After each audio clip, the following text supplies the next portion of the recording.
मेरी स्क्रीन दिख रही है?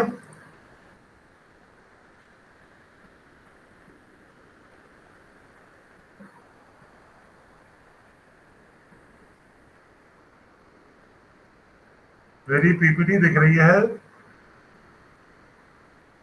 Yes, sir. Okay, so this is a transistor biasing. In order to use a transistor in a circuit, the transistor need to be given an appropriate DC voltage and current after selection of the region of operation. आपको किस region of operation में अपना transistor चलाना, उस हिसाब से आप appropriate DC voltages देते हैं। अगर आपको सैचुरेशन में चलाना है तो आपको दोनों जंक्शंस को फॉरवर्ड बायस करने होंगे। If you want to make it operate in the cut off region, तो you have to make all दोनों जंक्शंस को रिवर्स बायस में करने होंगे। ठीक है, if you want to make them working in the active region, तो input side में forward bias and output side में रिवर्स बायस करना होगा। तो दिस इज, इसके लिए जो आप appropriate DC voltages and current apply करते हैं, that is known as biasing of the transistor. Now, the transistor has to be biased properly by providing required voltage at its two junctions. ठीक है, normally जो आपका जो input पे junction मिल रहा है और जो आउटपुट पे जंक्शन मिल रहा है, उसमें आप अप्रोप्रिएट वोल्टेजेस अप्लाई करते हैं, तो उससे उसको आप बायसिंग करते हैं। The problem with the transistor biasing is that the transistor operating DC voltage and current are not constant but vary with ambient temperature. Temperature के साथ ये जो भी आप ऑपरेटिंग डीसी वोल्टेज अप्लाई करते हैं, ये वैरी करता है। ठीक है, आप बाय मैथमेटिकल कैलकुलेशन आप निकाल लोगे कि हाँ वीपी वीसीसी इतना लगना चाहिए, वीबी इतना लगना चाहिए, but as a temperature is varying, तो इंटरनल उसका वेरिएशन की वजह से आपके जो भी कैलकुलेटेड वीबीबी और वीसीसी है, वो वैरी कर सकती है, तो देयरफॉर योर बायसिंग डिस्टर्ब हो सकती है। So care is to be taken in the selection of voltage current such as the region of operation of the transistor are not altered.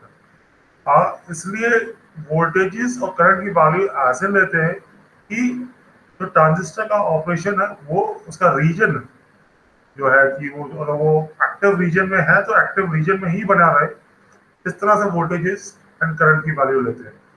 और ये सबको करने के लिए जो मेथड है that is known as stabilisation, this requires the stabilisation of the parameters of the transistor with respect to temperature. तो stabilisation भी देखेंगे हम लोग, बायसिंग देखेंगे। इस स्लाइड में किसी को कोई डाउट? मुझे रिस्पॉन्ड करते रहो, yes sir, no sir, something. Gautam? ठीक है। Okay, sir. Okay, sir. Okay, sir. The output characteristic of the transistor in the CE configuration is shown in figure below. This shows that for equal increment of base current, the increase in the collector current is not uniform. Normally जो output characteristic CE configuration कुछ इस तरह से होता है। This is the output characteristic of CE configuration. तो ये आप देखेंगे कि ये यूनिफॉर्म नहीं है, ठीक है, लीनियर नहीं है। शुरू में एकदम से एडप्टरी बढ़ रहा है, फिर उसके बाद धीरे धीरे वैरी कर रहा है, ठीक है, it's not linear.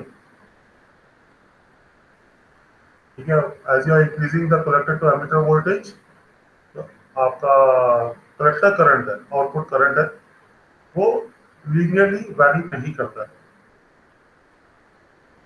Okay, in other word the relation between output and input current of the transistor is not linear. If the transistor is used as an amplifier, the amplifier is supposed to be a linear device to achieve a distortionless output signal. अगर transistor को इस transistor को as amplifier use करना है, तो हमें मालूम है कि amplifier should be a linear device. तो अगर वो लीनियर नहीं होगा तो डिस्टॉर्शंस होंगे, तो डिस्टॉर्शनलेस आउटपुट के लिए इसको लीनियर होना बहुत जरूरी है। So the voltages and current of the transistor are chosen carefully in such a way that a transistor can be assumed to be a linear device. इस तरह से लेते हैं, कोशिश करते हैं कि बीच का एक्टिव रीजन है जहां पर हम लोग अभी कैरेक्टरिस्टिक में देख रहे हैं कि एक सर्टेन बीच में रीजन है जहां पर ऑलमोस्ट वो लीनियर है, तो कोशिश करते हैं कि हम अपना जो ऑपरेटिंग पॉइंट है या अपना जो ऑपरेशन है उस रीजन में रखें. Initially, the power supply to the collector and the biasing resistance of the collector are selected for a given transistor to bias the active region of a CE configuration.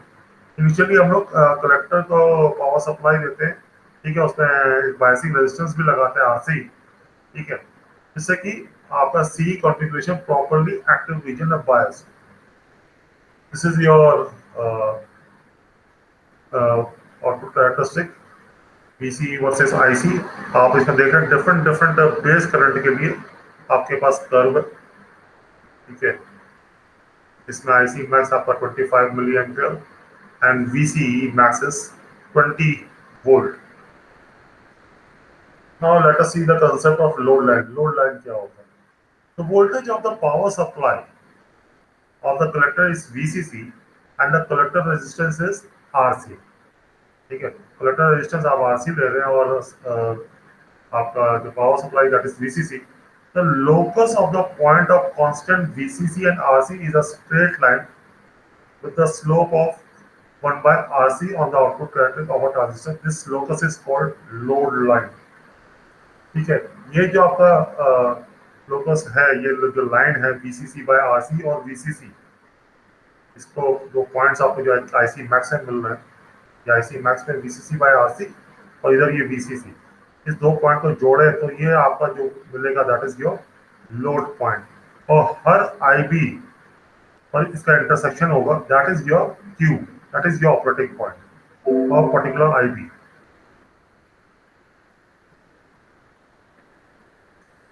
This load line intersect the x-axis at VC axis at a point VCC is 0 and the y-axis at 0 VCC by RC. The transistor will have to operate only the load line once the collector voltage and resistor are selected. एक बार आप VCC और RC select कर लेते हैं तभी आप अपनी load line define कर सकते हैं. For selecting the operating point region of the transistor, the base current is to be okay. अब आप बेस करंट का यूज करके भी आप डिफाइन कर सकते हैं कि आप कौन से रीजन में हैं, ठीक है. So when the base current is less than 0, if you see in the figure, this graph, IB 0 microampere से नीचे का जो पार्ट है, that particular part is known as cut off region. वो रीजन जो होता है that is cut off region.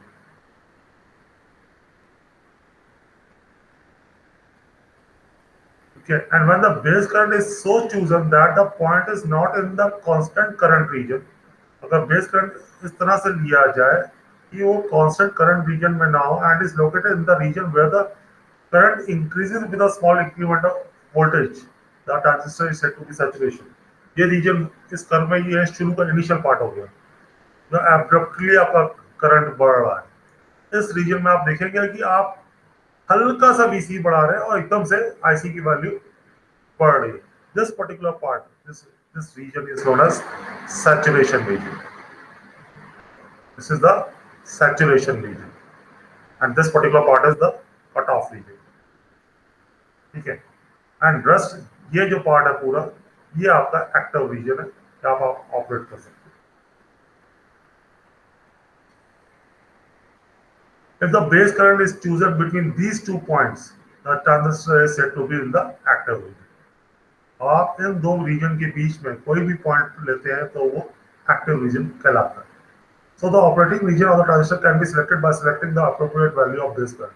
तो आप बेस करंट के बेसिस पे भी अपना ऑपरेटिंग रीजन डिफाइन कर सकते हैं. The selection of the base current lead to the point on the load line of the characteristic. ठीक है, आप कौन सा बेस करंट लेते हैं उस पर आपको लोड लाइन पर एक पर्टिकुलर पॉइंट मिलता है. That particular point is called the operating point or the quiescent point, or it is called Q point. Or normally the dimension of the Q on the output characteristic of the transistor is given by VC, IC and IB. ठीक है, इन तीन चीजों से आप Q point define करते हैं. तो any doubt in this slides? Load line और ऑपरेटिंग पॉइंट में किसी को कोई डाउट हो तो पूछे। Mukesh,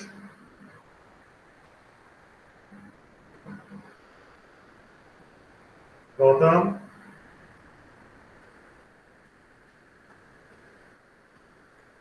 no sir. Okay.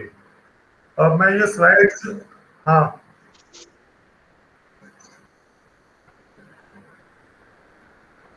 Okay, तो this is all about load line and operating point. अब आते हैं सबसे पहला जो बायस सर्किट आता है, that is fixed bias circuit. ठीक है, द इनपुट पैरामीटर VB, ठीक है, base to emitter voltage and IB are to be establish by a power supply at the base of the transistor VB। यहाँ पर हम VBB और RB के through अपना base to emitter and IB establish करते हैं। The combination of VBB and RB is so selected that input dimension of the operating point are achieved। इसको इस तरह से सिलेक्ट करेंगे कि आपका ऑपरेटिंग पॉइंट डिफाइन होगा। This is referred to as a fixed bias circuit. This is the circuit of a fixed bias। ये आपका कॉमन एमिटर कॉन्फ़िगरेशन है, ठीक है। या दिस इज VBB, आप RB बेस को लगा रहे हैं, this is the current flowing IB, एक RC ले लिया एंड VCC ले लिया। ये सर्किट क्लियर है? This is your fixed bias circuit. Now इसको एनालाइज करते हैं। The governing design equation of the circuit are as follows। अगर आप इसका किरचॉफ्स लॉ लगाएं दोनों लूप्स पे, तो देखेंगे तो VBB is nothing but this VBB is nothing but IB RB plus VBE, base to emitter voltage. ऐसे आउटर के लिए ये आउटपुट के लिए किरचॉफ्स लॉ लगाएंगे तो VCC is equal to IC RC plus collector to emitter VC।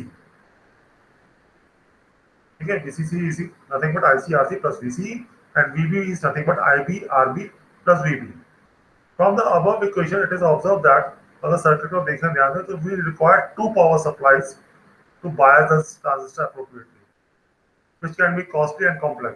तो हम लोग करते क्या है कि the circuit can be simplified by using a single power supply and designing the input circuit from the power supply of the platter itself as shown in figure। हम लोग VCC से ही इनपुट भी ले लेते हैं। कैसे लेते हैं? Late us see the circuit.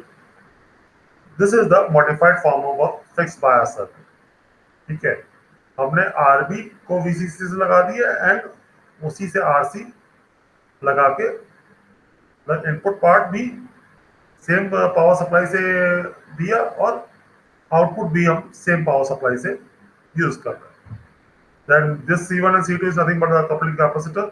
ठीक है, नॉर्मली इसके थ्रू AC सिग्नल जो भी आपको एम्पलीफाई करना होता है वो आप देते हैं।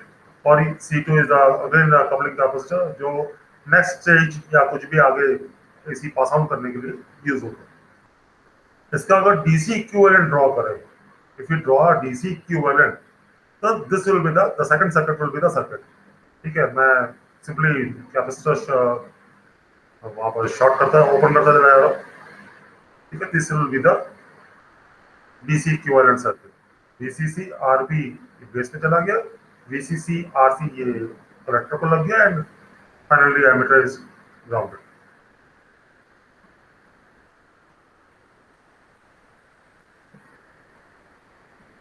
तो this is your fixed bias circuit. इसका एनालिसिस, अब जो ये इक्विवेलेंट सर्किट बना है इसका जरा एनालिसिस करते हैं। Consider the first the base emitter circuit loop. Base emitter circuit loop ले लेते हैं। ठीक है, that is the Kirchhoff's voltage equation in the clockwise direction for the loop। इसके लिए अगर clockwise direction में लिखें तो it will be VCC, ठीक है, minus IB RB minus VB, या यूं कह दीजिए VCC is nothing but IB RB plus VB। Note that the polarity of the voltage drop across RB as established by the indicated direction of IB। ठीक है, current की direction के हिसाब से आप डिफाइन करोगे कि from positive to negative it is flowing, from positive to negative it is flowing। तो solving the equation for current IB, इससे आप करंट आईबी के लिए सॉल्व कर सकते हैं। That this is IB equals to VCC minus VB upon RB. ठीक है, ये आपको इनपुट साइड से आपको ये इक्वेशन निकल के आएगी। This is the another. अगर आप इसी तरह से हम लोग आउटर पार्ट पे आए, द आउटर पार्ट कुछ इस तरह से होगा। आउटर कह रहे हैं, आउटपुट पार्ट इस तरह से होगा। You will be having VC ICRC और इधर वीसीसी आएगा। तो इसमें अगर किरचॉफ लॉ लगाएंगे तो simply VCE plus ICRC is minus VCC equals to 0। From this again we can write it VCE is equal to VCC minus ICRC. Which can be stated in what that the voltage across the collector emitter region of the transistor in the fixed bias configuration is the supply voltage, आपकी supply voltage minus the drop across the RC. और जो voltage drop across the RC उसको उसमें से minus कर देंगे तो आपको कलेक्टर टू एमिटर वोल्टेज मिल जाएगा। So these two are the equation which is governing this fixed bias circuit.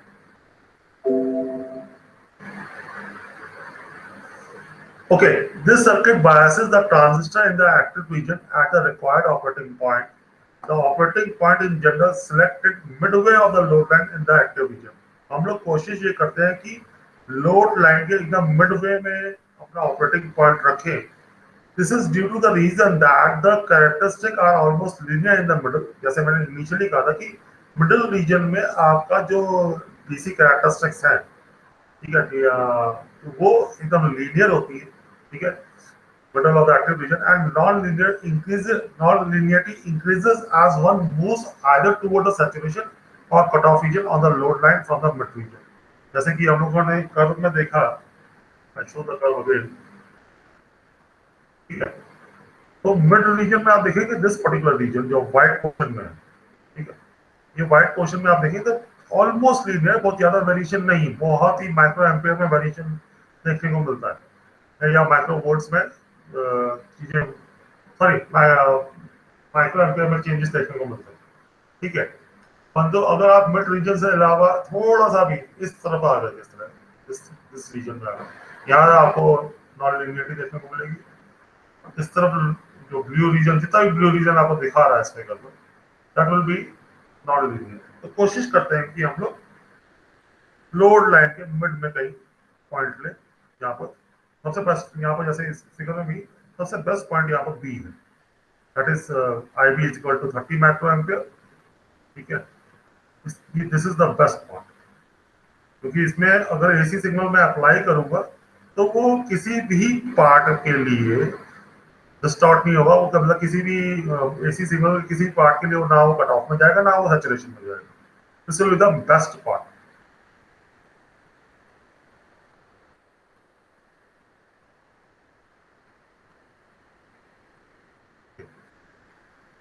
Okay, तो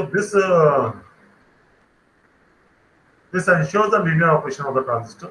अगर आप मिडवे में रखते हैं लोड लाइन के, the so designed transistor is used as an amplifier by connecting an AC signal at the input of the circuit, which is the base of the transistor. Normally, ठीक है, आप AC signal जब amplifier के लिए लगाते हैं तो base पे लगाते हैं, एम्पलीफाइड वर्जन इसे आपको कलेक्टर साइड से मिल जाता है।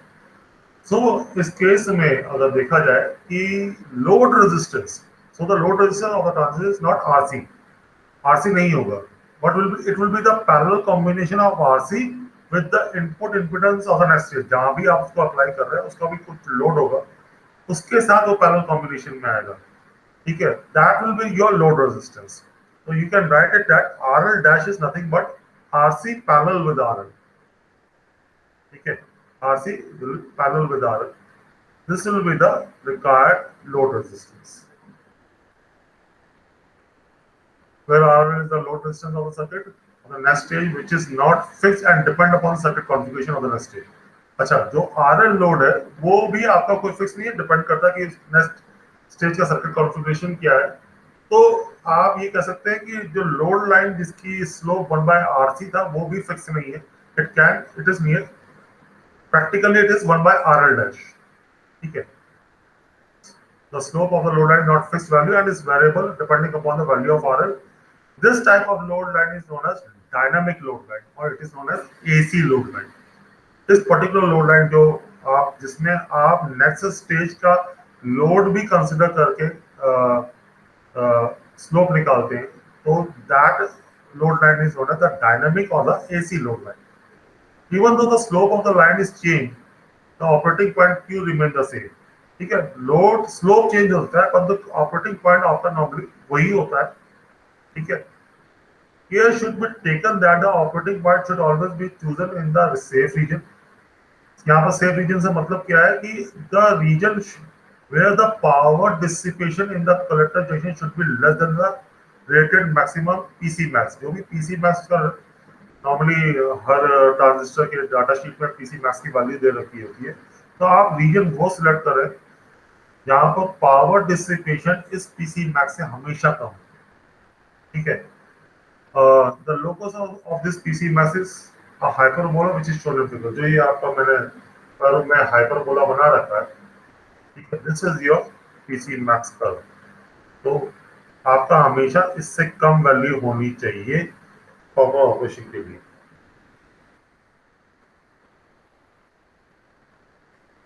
Okay, X intercept of the load line B is VCC. ठीक है, आपका जो एक्स इंटरसेप्ट इनिशियली देखा कि that is at the load line is VCC and this value of VCC, अब ये VCC इस तरह से आना चाहिए कि ये हमेशा PC max से कम. ठीक है, आप जो भी RC RB एंड जो भी रेजिस्टेंस ले रहे हैं वो इस तरह से लें. ठीक है, क्या सॉरी ये तो अप्लाइड वोल्टेज है, ये अप्लाइड वोल्टेज इस तरह से लें जो VC max से कम हो. एंड RL RC की वैल्यू और RB की वैल्यू इस तरह से लें कि आपका जो Y इंटरसेप्ट है that is VCC by RL that should not be more than IC max. Again, IC max is given on the data sheet of any transistor. उस वैल्यू से ज्यादा कभी ना हो. That is the final static load line, dynamic load line, and the operating point should be carefully chosen so that at no time the transistor dissipated power more than the rated value. मतलब ये सब चीजें आप इस तरह से ले कि ट्रांजिस्टर की डिसिपेटेड पावर कभी रेटेड वैल्यू से ऊपर ना जाए. किसी को कोई डाउट है इसमें?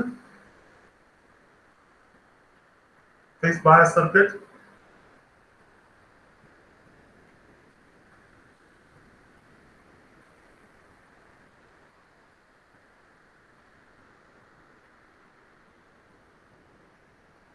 अरे भाई कुछ बोल दिया करो भाई, हाँ या ना.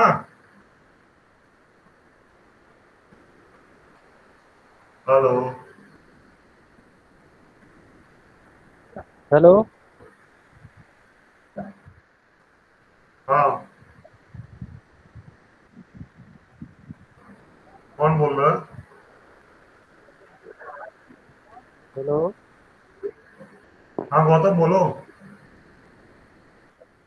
यस सर, ठीक है. ठीक है, सर डाउट होगा तो बता देंगे आपको. ठीक है, ठीक है. अच्छा, इसके ऊपर एक छोटा सा न्यूमेरिकल मैंने डाल रखा है स्लाइड में. ठीक है, determine the following for the fixed bias circuit. एक fixed bias circuit आपको दे रखा है. You have to find the IB at Q point and IC at Q point, VC at Q point, VB and VC at VBC. ठीक है, आपके पास यहाँ पर circuit में VCC 12 वोल्ट दे रखा है, बेस रेजिस्टेंस 240 किलो ओम, RC 2.2 किलो ओम. ठीक है, बीटा की वैल्यू 50 दे रखी है, तो इसको निकालते हैं. ठीक है, IB की हमें इक्वेशन मालूम है that is VCC minus VB upon RB. ठीक है, VCC 12 वोल्ट दे रखा था.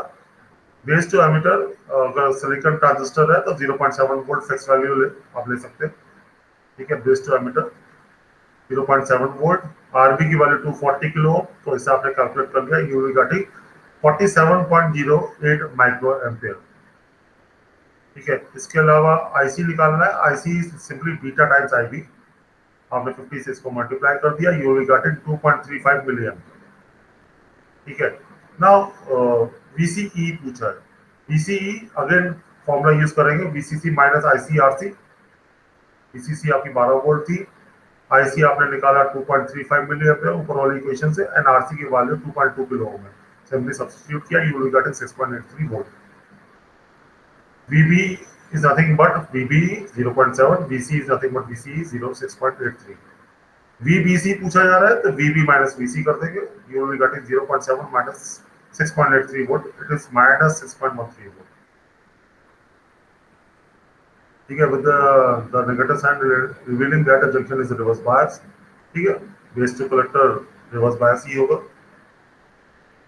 ठीक है, तो दिस इज और भी न्यूमेरिकल्स होगा नेक्स्ट चैप्टर में कराऊंगा। इसके बाद इसमें सेल्फ बायसिंग सर्किट है, ठीक है, स्टेबिलिटी है, स्टेबिलिटी फैक्टर सॉरी, वो सब देखते हैं नेक्स्ट चैप्टर पे।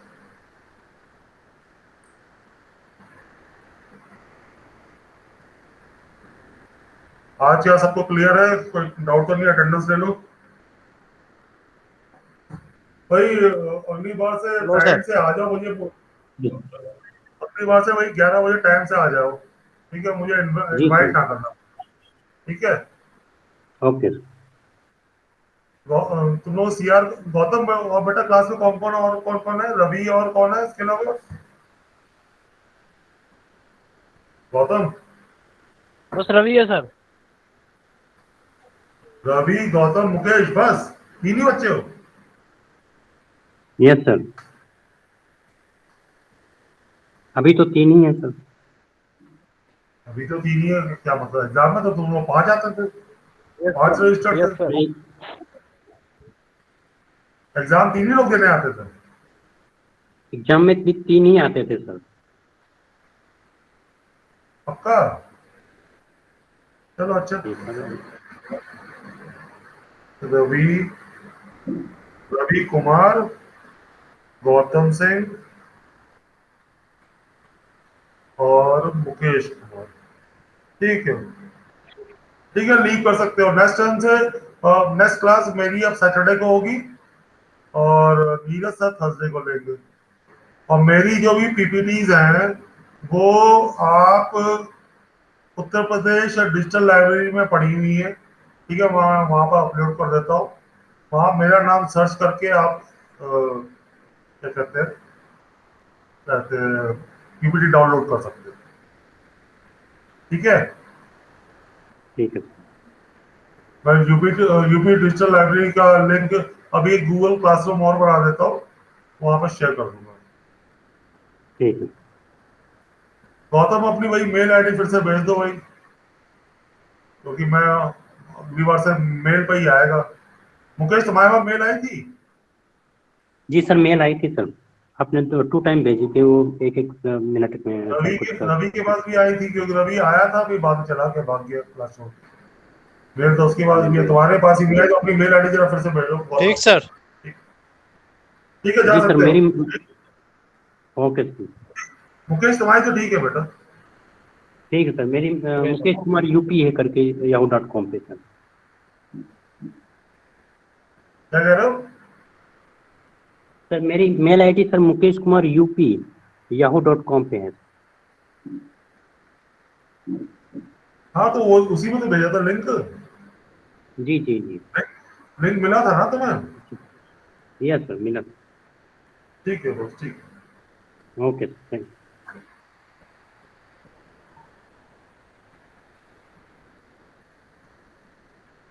ठीक है, जा सकते हो बेटा, लीव करो क्लास। यू।